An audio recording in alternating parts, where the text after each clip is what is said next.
안녕하세요. 오늘은 농구선수 각관이가 아닌 일반인 각관입니다. 제가 본격적으로 유튜브를 하기 위해서 은퇴하는 거 아니었어? 제가 가진 인맥 중에 가장 황금 인맥인 좀 어려운 분을 제가 모셨는데 삼고초려급 때 모셨습니다. 소개 한번. 안녕하십니까. 전업투자자고요. 본명은 좀 그렇고 이제 필명은 선진짱이라는 필명을 쓰고 있고, 아주 하드코어한 주식 투자하시는 분들은 저를 좀 알고 있고요. 농구 유튜브 보시는 분들은 저를 모를 거예요. 제가 또 농구 되게 좋아하거든요. 거의 뭐 농구 동호회도 거의 10년 넘게 했고요. 지금은 이제 몸이 불어서 못 하는데 거의 뭐 농구 매니아였습니다. 지금도 많이 보고 있고, 그리고 저기 제일 좋아하는 농구 선수는 저는 이정현입니다. 예. 형님은 이제 제가 존경하는 형님 중에 한 분이고, 이제 스승으로 제가 모시고 있기 때문에 요번 비시즌 때 이제 제가 형님을 이제 따라가는 게 목표거든요. 제가. 네, 각가니 선수 재정 고문. 네, 그렇죠. 네, 항상 전화하고 문자를 주셔서 이제 팁을 주시는 형님이거든요. 그래서 뭐 몇 가지 질문을 준비했는데, 이제 형님을 이제 모르시는 분들이 많으니까 이제 어떻게 이제 주식이라는 걸 시작하게 됐는지. 주식 투자를 전업으로 하고 있는데, 저도 이제 이 굴곡이 많았습니다. 굴곡이 많았고, 제가 깡통도 좀 한 두세 번 차봤고요. 그러니까 남들 가는 코스를 그대로 밟았습니다. 소위 말하는 이제 계잡주, 테마주 뭐 이런 거에서 깡통도 차고, 그 다음에 이제 상장 폐지도 한번 맞아보고, 정치 테마주 하다가도 깡통 차고, 이게 여러 가지 코스를 겪었고. 많이 해보셨네요. 개인들이 밟는 이제 전형적인 코스를 제가 다 밟아봐서, 그래서 제가 주변 사람들한테는 좀 이제 실적 나오는 주식으로 좀 가치 투자를 좀 권하고 있고요. 주식한 지는 제가 본격적으로 한 지는 2011년부터 했으니까 그래도 10몇 년 됐고, 근데 이제 2011년부터 본격적으로 하고 주식 투자 그 전에도 했으니까, 그러니까 시작한 걸로 하면 따지면은 한 20년 된 것 같고요.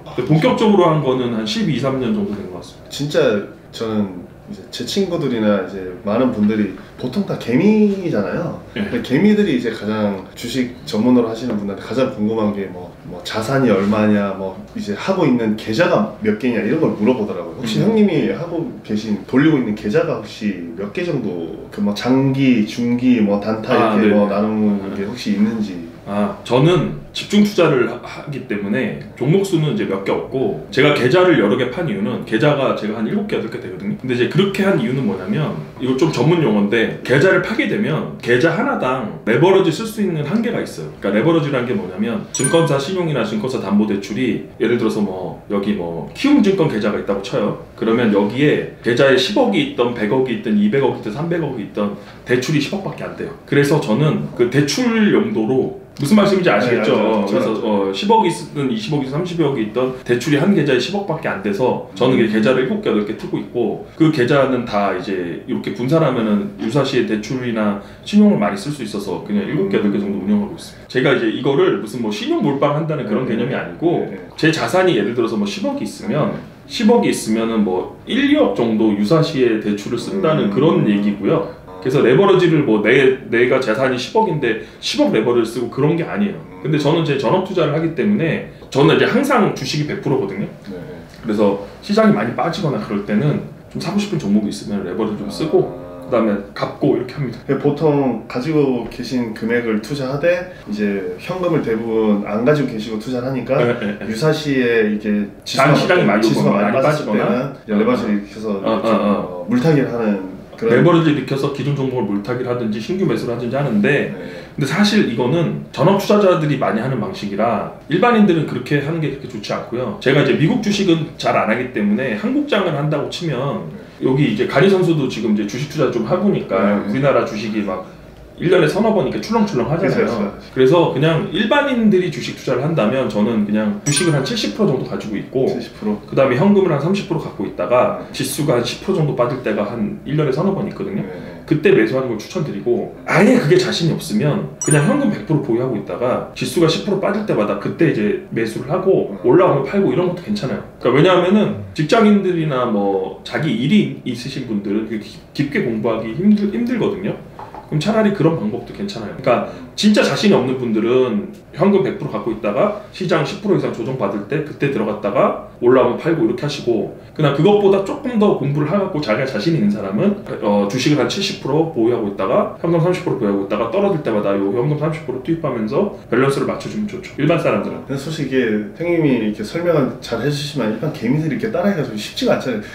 저희 같은 개미들은 좀 힘들지 않아요, 그런 게? 아니 근데 이게 주식은 어려울 수밖에 없어. 왜 주식이 어려울 수밖에 없냐면 부동산이랑 좀 다른 게, 그러니까 부동산은 어차피 보시면요, 여기 뭐 아파트가 이렇게 있고, 예를 들어서 저도 부동산 못하지만 여기 뭐 이제 빌라가 있고, 뭐 세 개만 해볼게요. 뭐 토지가 있다고 쳐요. 그러면은 이 아파트에 대한 상품을 이해하고 빌라에 대한 상품을 이해하고 땅에 대한 상품을 이해를 하잖아요. 그리고 아파트 시장이 또 뭐 수도권 시장이 있고 뭐 서울이 있고 부산이 있고 이렇게 있잖아요. 그러면 이렇게 공부할 게 많지 않아. 그러니까 우리가 집을 산다고 할 때 지금 우리 그 뭐 여기 보정동에서 찍고 있잖아요. 네. 그러면 뭐 살 때 여기 뭐 여기 있고 뭐 장래 뭐 있다가 뭐 학교가 들어오고 그러면은 결국은 이제 이렇게 생각하는 거잖아요. 여기 아파트 3억이라고 치면 지금 3억인데 여기 뭐 학교 생기고 아파트 생기고 그다음 나중에 발전 가능성 보면 한 5, 6억은 하겠지. 그럼 나 엉덩이 누르고 살면서 거주하면서 이렇게 시세차까지 누린다 뭐 요런 식으로 하잖아요, 약하게. 근데 주식은 그게 아니고 상품이 되게 다양해. 그러니까 뭐 반도체도 있고, 반도체가 있는데 여기서 삼성전자 있고 하이닉스 있고 뭐 있고 또 뭐 식료품 있고 그다음에 뭐 디스플레이 있고, 이 종류가 되게 다양하고 거기에 대한 종목도 막 수십 가지가 있잖아요. 근데 개인이 주식 투자를 잘 못하는 가장 큰 이유는 가치 평가가 안 되기 때문이에요. 그러니까 삼성전자를 사는데 삼성전자가 지금 6만 원일 때, 7만 원일 때, 8만 원일 때, 9만 원일 때 싸다 비싸다를 판단을 못하고 그냥 사는 거야. 근데 사실 아파트 같은 부동산들은 어느 정도 가치 평가를 하잖아요, 지금. 근데 가치 평가를 못하고 사니까 본인이 어떻게 할 수가 없는 거죠. 근데 그 가치 평가를 하려면 공부를 해야 되는데 그 공부라는 게 부동산에 비해서 할 것도 되게 많고 어렵죠. 되게 다양한 상품을 하다 보니까. 그래서 제일 이제 제 주위에 뭐 종목 가진 사람들 중에 고민이 뭐냐면, 그러니까 10명 중에 제 주위에 8명 이상은 삼전을 갖고 있어요. 삼전하고 코인에 대해서 한번 형님 생각을 물어보는 사람들이 되게 많더라고요. 제가 삼성전자 잘 몰라요. 근데 모르는데 그냥 제가 아는 만큼 말해볼게요. 일단 이제 코인은 무조건 패스고, 코인은 왜냐하면 저는 가치 평가가 안 되기 때문에 투자 상품이라고 생각을 안 해요. 그러니까 코인은 물론 뭐 이런 거 욕하실 분도 있는데 저는 뭐 그냥 코인은 아예 투자 대상에 배제시켰고, 근데 뭐 비트코인이나 이더리움 같은 거 그냥 물가 상승 정도로 올라간다고 해서 사는 거 정도는 모르겠는데, 저는 코인 투자는 알 때까지 안 해봤고 앞으로도 할 계획이 없어요. 그냥 가치 평가가 안 되기 때문에. 삼성전자는 그냥 심플하거든요.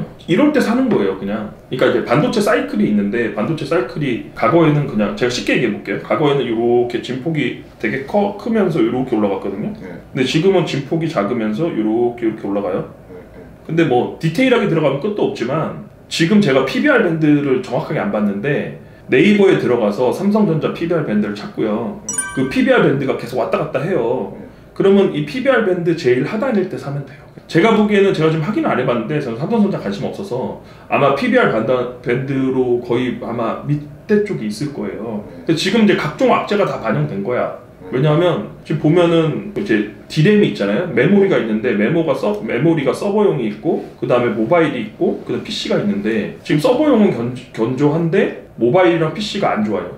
안 좋고, 그 다음에 스마트폰은 메모리가 있고 가전이 있는데 가전도 지금 스마트폰이 안 좋아. 알잖아요. 갤럭시 지금 소위 말하는 대로 뭐 애플한테 발렸잖아요. 그것도 안 좋고. 그 다음 신사업으로 지금 파운더리를 하는데 파운더리도 지금 수율이 안 올라가서 안 좋고. 근데 이럴 때 사는 거야, 지금.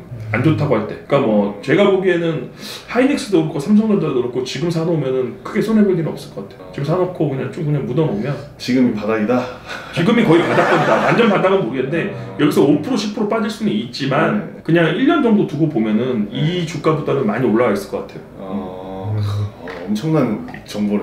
엄청난 정보 아니야. 이거 주식하는 사람은 이 정도는 다. 근데 다들 바닥인 건 아니지만 여기 또 지하가 1층이 있고 지하 2층이 있듯이. 아니 삼성전자랑 하이닉스는 괜찮은 게 이거는 망할 수가 없어. 그냥 사이클 주식은 그냥 제일 사이클이 저점일 때 제일 괴로울 때 사는 거야. 그치. 근데 이제 다른 주식들은 이제 망할 수가 있는데, 이건 반도체는 계속성 성장이고 가전 시장이고 그래서 차라리 반도체 투자가 제일 편해요. 근데 사실 삼성전자보다는 오히려 나는 하이닉스 하는 게 나은 것 같아, 지금은. 하이닉스. 삼성전자는 왜냐면 메모리도 봐야 되고 가전도 봐야 되고 파운드리도 봐야 되는데 하이닉스는 딱 메모리만 보면 되거든. 그러면 그렇게 보면은 메모리 업황 바닥일 때 산다고 치면은 하이닉스가 오히려 낫지. 근데 삼성전자는 파운더리가 있으니까 파운더리가 잘 풀리면은 확 갈 수도 있죠. 그리고 또 많은 분들이 또 궁금해하는 게 형님이 이제 이 자리에 올라올 수 있게끔 가장 효자 종목, 형님을 성공하게 만드는 가장 원픽이 있을 거 아니에요. 형님, 예를 들면 형님이 1억으로 시작했는데 이 종목으로 나는 뭐 5억, 10억을 만들어서 그때부터 이제 내 주식 인생이 탄탄대로를 달렸다가 이런 것처럼 형님의 첫 번째 효자 종목 뭐 이런 거 혹시 있었을까요? 기억에 남는 종목 한 5가지 있는데 일단 첫 번째로 이제 FNF 좀 기억에 남아요. FNF?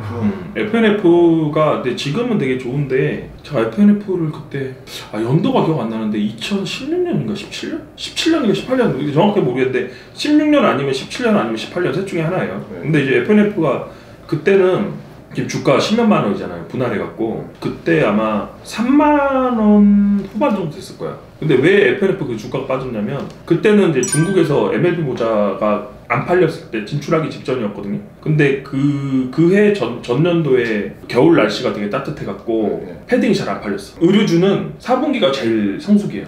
왜냐면 패딩 같은 게 이제 비싸잖아. 우리 영업이익률이라고 하는데 뭐 쉽게 얘기하면 여기 쉽게 얘기해야 되니까 패딩이 단가가 비싸니까 패딩이 많이 팔리면 4분기가 성수기라 4분기 실적이 제일 잘 나와요. 근데 그 전해 겨울에 겨울이 너무 따뜻해 버려갖고 패딩이 안 팔린 거예요. 패딩이 안 팔려갖고 주가가 완전 폭락을 해갖고 그때 한 3만 원 중반까지 내려갔었는데 제가 그때 3만 5천 원에서 4만 원 사이에 제 전 재산을 거의 투자를 했었거든요. 근데 그렇게 한 이유가 뭐였냐면 그 FNF 디스커버리 이 브랜드 자체가 깨졌다고 생각을 안 했어. 브랜드 파워는 살아있는데 단순히 겨울이 따뜻해서 빠졌기 때문에 이건 기회라고 생각했고 그것만 있으면 안 사는데 플러스 알파가 있었어. 이 플러스 알파라는 게 뭐냐면 MLB 모자가 잘 팔리는 거. 그러니까 MLB 모자가 중국인들이 와갖고 막 면세점에서 막 줄 서면서 사고 그 다음에 얘네들이 그 홍콩에 시범 매장을 만들었는데 홍콩 시범 매장에서도 모자가 엄청 잘 팔린 거예요. 그래갖고 그 회장님이 이창수 회장님, FNF 이창수 회장님이 이창수 형님은 후추주인데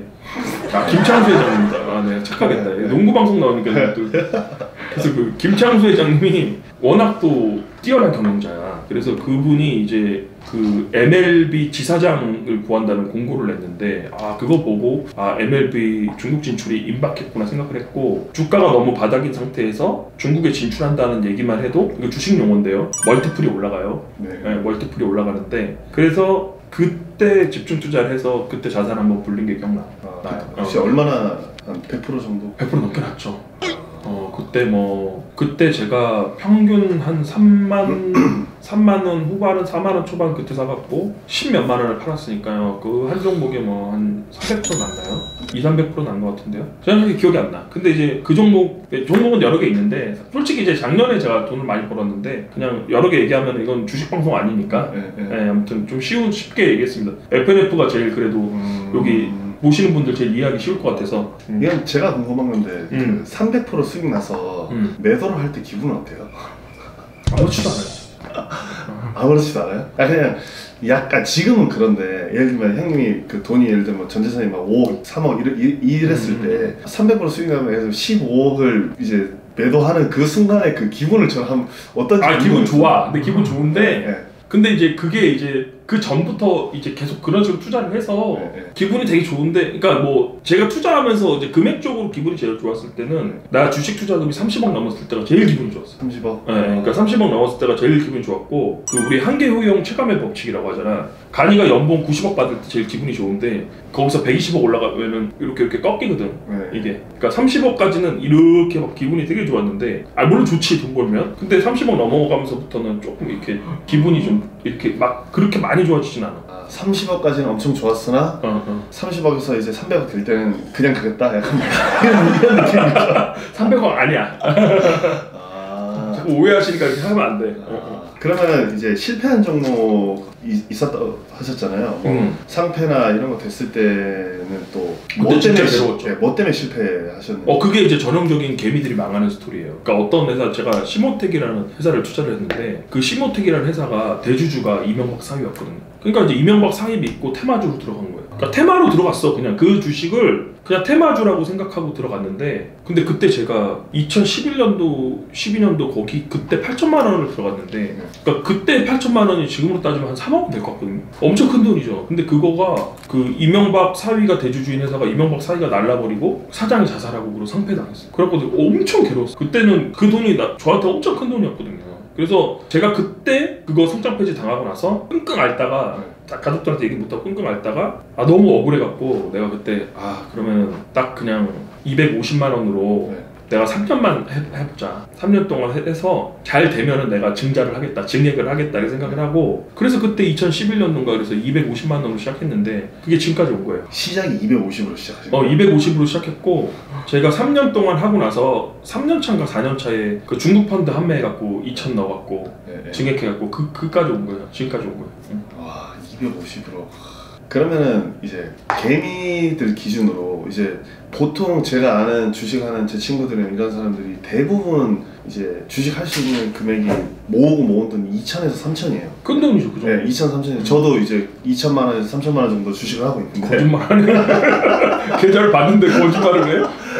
네, 저도 뭐 2천에서 3천 정도 하고 있는데 이제 2천만 원으로 제가 형님한테 형님 저 주식 좀 해보겠습니다 하면 이거를 한 종목에 몰빵하는 게 맞는 건지 아니면은 한 5개로 나눠서 하는 게 맞는 건지, 이게 개미들의 현실적인 고민이더라고요. 근데 집중 투자하는 게, 그러니까 이게 사람마다 달라요. 근데 저는 집중 투자하는 게 맞다고 생각하는데, 사실 그 집중 투자를 오해를 하는 게, 그러니까 한 종목 두 종목 하면 그건 집중 투자가 아니고 몰빵이야, 그냥 몰빵. 그쵸. 근데 5종목 정도 하면은 이거는 집중 투자예요, 이것도. 2천만 원 가지고. 네, 5종목. 그러니까 2천만 원이 2억이 되든 뭐 20억이 되든 10억이 되든 제가 보기에는 뭐 5종목에서 10종목, 10종목만 안 넘으면은 그냥 집중 투자야. 그러니까 왜냐하면은 이제 너무 분산하는 게 문제가 되는 게, 예를 들어서 뭐 내가 뭐 주식 투자금이 1억이 있는데 그게 뭐 한 30종목 된다. 이거는 개인한테는 좀 안 맞는 것 같아요. 5종목 정도, 5종목에서 10종목 해서 포트폴리오 구성해서 하면 돼. 하면 2, 3천이면은 한 종목보다는 5종목 해도 상관없다. 다 상관없고, 근데 이제 이거는 좀 질문이 좀 잘못돼 있어요. 왜냐하면 그 종목 수나 막 그런 게 중요한 게 아니고 본인이 공부를 어떻게 하고 얼마나 하느냐가 되게 중요해. 그러니까 얼마 전에 제 친구가 초대를 해서 어저께 갔어요. 근데 계속 그냥 종목만 물어봐. 근데 이 종목만 물어도 답이 없어. 그러니까 공부를 해야 돼, 결론은. 그렇죠. 그러니까 종목 수가 중요한 게 아니고 공부를 어떻게 하냐가 되게 중요해. 그러니까 근데 저도 알죠. 이게 공부하기 되게 어려워. 그리고 직장인들이고 특히 저처럼 유부남이고 애 있는 사람들은 공부할 시간이 없지. 근데 이게 어느 정도 단계에 오르면 이것 대비 시간 대비 많이 벌어주는 게 없어요. 그러니까 그 단계에 오르는 게 되게 힘들어서 그렇지. 그런데 사실 봐봐. 그러면 일을 하시면서 한다는 것 자체가 자기가 주식 투자에 쏟을 시간이 별로 없는 거잖아요. 근데 사실 그런 거 누가 알아주냐고. 맞잖아. 나처럼 전업 투자자랑 해야 되고 외국인이랑 해야 되고 기관이랑 해야 되는데 누가 그 사람 사정을 봐줘. 이 사람 애 봐야 되는데, 이 사람 프리랜서라서 뭐 밤늦게 일했는데 자야 되는데, 이런 거 아무것도 없다고. 그러니까 그래서 어려운 거라고. 그쵸. 주식이 진짜 저는 어렵다고 생각하는 게, 저는 이제 농구 선수지만 농구 선수는 리그에서 선수끼리 뛰는데, 주식은 형님 말대로 형님 같은 분도 있고 외국인도 있고 기관도 있는데 거기에 이제 그런 사람들이랑 저랑 싸워야 되니까, 이게 뭐 예를 들면 형님 종목을 가르쳐 줘도 그 종목이 분명히 굴곡이 있을 거 아니에요. 그 굴곡을 이제 개인들은 되게 버티기가 좀 어려운 거 같아요. 그치, 못 버티지. 왜냐면 저 같은 경우는 지금 비중 1위 종목 3년 갖고 있는데 3년 동안 이거를 얼마나 겪었겠어요. 그러니까 종목에 대해서 모르면 이걸 견딜 수가 없어. 견딜 수가 없고. 근데 사실 보세요. 간희 선수가 요렇게 프로에서 지금 FA하고 이 확률보다 제가 주식 투자해서 돈 번 확률을 비교를 해보면 간희가 훨씬 더 힘든 확률을 뚫은 거거든요. 왜냐하면 중고등학교에서 되게 날고 긴다는 선수들이 프로에 가서 프로에서 FA 한 거잖아. 근데 주식은 사실 있잖아요. 상위 10% 안에만 들면 평생 먹고 살 수 있어요. 근데 모든 분야에 다 허들이 있단 말이야. 근데 간희가 지금 농구 선수 중에서 허들을 뚫은 게 일반인 중에서 신체 조건 좋고 농구하는 농구 선수로 될 사람 이렇게 됐잖아. 근데 중고등학교에서 거의 날르고 대학교에서 날르고 프로에서도 날르고, 이 확률이랑 주식 투자로 10% 한 애들 확률이랑 어떤 게 확률이 높겠어요. 이게 주식 투자에서 10% 한 애들 확률이 더 훨씬 쉽다니까. 근데 돈은 형님이 더 많이 벌고 고생은 내가 하고. 참나. 이거보다 잘못됐네.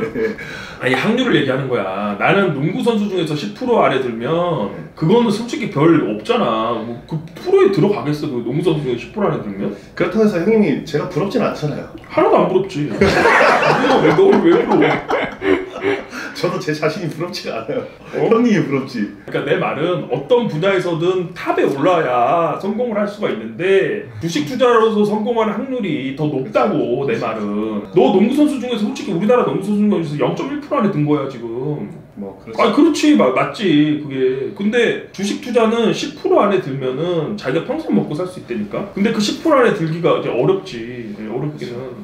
아 그러니까 이걸 주식 투자로 뭐 슈퍼개미가 되거나 내가 이런 말 하는 게 아니야. 그러니까 주식 투자로 10% 안에 들면 제가 보기에는 그냥 시간으로 승부하고 올바르게 투자해서 10% 안에 들 수 있으면 누구나 한 30억, 40억, 50억 정도는 누구나 벌 수 있어. 근데 그 10% 안에 들기 어려워. 45, 55. 아, 이제 주식으로 이제 제 구독자들이 보통 형님 같은 분을 이제 모시면 제일 궁금한 게 이렇게 투자해라 저렇게 투자해라 이런 것보다 가장 중요한 이제 뭐 사면 되냐 이거잖아요 보통. 그래서 저희 구독자를 위해서 뭐 혹시 괜찮은 종목 하나 찍어주실 수 있는지. 아, 네 그거 생각을 안 해봤는데. 뭐 어차피 그 종목 이러면 삐처리가 어느 정도 될 거니까. 아니 삐처리 하지 말고 그냥 다 같이 살 수 있는 걸로 한번 생각해볼게요. 그러고 1년 뒤에 다시 하요. 뭐 그렇게 해도 되고. 그러니까 지금 사실 그러니까 지금 사람들이 보통은 어떻게 하냐면 지금 사실 리오프닝 주식이 좋거든요. 그래서 이럴 때 꼭 사람들이 이제 엔터나 뭐 이런 거 많이 보고 항공이나 여행이나 이런 거 많이 보는데 저는 차라리 이럴 때 조금 덜 오른 종목, 안 가는 종목을 사서 좀 기다리는 게 낫다고 생각하거든요. 저는 차라리 그냥 지금 네. 개새끼야!